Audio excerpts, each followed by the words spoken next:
तो कैसे हो सब लोग। तो आज हम देखेंगे हम इस नॉर्मल डिस्टेंस के फॉर्मूला को एक पाइथन राइटेबल कोड में कैसे कन्वर्ट कर सकते हैं। मैं सबसे इजी वे में दिखाऊंगा ताकि आप आगे भी ऐसे जो भी फार्मूलाज आए आप उसको कोड में कन्वर्ट कर सकें।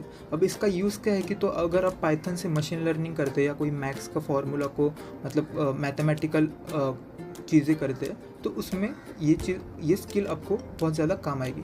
तो अगर हम इस फार्मूला को गौर से देखें तो यहाँ पर क्या क्या है, एक स्क्वायर रूट है और यहाँ पर स्क्वायर, ज़्यादा बड़ा फार्मूला नहीं है। तो इसको हम पाइथन में कैसे कन्वर्ट करेंगे कि सबसे पहले हम दोनों का स्क्वायर निकालेंगे, दोनों चारों वेरिएबल्स का, उसके बाद स्क्वायर रूट। अब स्क्वायर रूट कैसे निकालेंगे तो हम देखते हैं। ओके, सबसे पहले हम इंपोर्ट करेंगे मैथ फंक्शन। अब मैथ फंक्शन को हम इंपोर्ट को कर रहे हैं क्योंकि मैथ फंक्शन हमें एक स्क्वायर रूट लगाने का ऑलरेडी दे देता है। ओके, फॉर्मूला तो मैथ फंक्शन इंपोर्ट किया। इसके बाद हम एक फंक्शन क्रिएट करनी, देव डिस्टेंस, कोई भी नाम दे सकते हैं, मैं डिस्टेंस दे दूँ। अब यहाँ पर टोटल पैरामीटर्स कितने, x2, x1, y2, y1। तो हमें 4 पैरामीटर्स चाहिए, तो वो 4 पैरामीटर्स में इस फंक्शन को ट्रांसफ़र करूँगा। कैसे, x1, y1, x2, y2। तो इस तरह से मैंने अपने फंक्शन को 4 पैरामीटर्स दे दिए। इसके बाद अभी हम मेन लॉजिक की तरह आ जाएंगे। फॉर्मूला क्या है, d = √x2 - x1 the whole square plus y2 - y1 the square. तो इसको हम कैसे लिखेंगे, d = math function math dot square root. Okay, तो इससे हमें किसी भी चीज़ का स्क्वायर रूट मिल जाएगा। अभी स्क्वायर रूट किसका चाहिए हमें, इस चीज़ का। तो इसके अंदर अब x2 - x1 the whole square, तो वो कैसे लिखेंगे हम पाइथन में, x2 -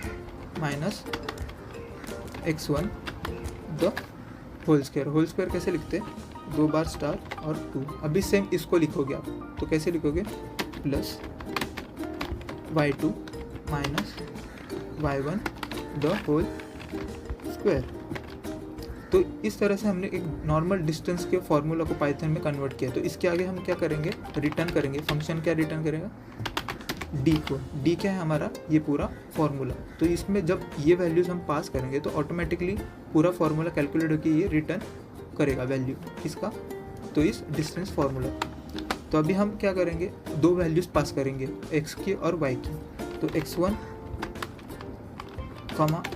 y1 क्या क्या देंगे, कुछ भी देंगे, हम जो 2, 3 देते हैं, ये तो नॉर्मल एग्जांपल दे। x2, y2 भी कुछ भी दे सकते हैं, जैसे कि 6, 7 हो गया। अभी रिजल्ट क्या है हमारा, हमें इसमें इन वैल्यूज को पास करना है। तो डिस्टेंस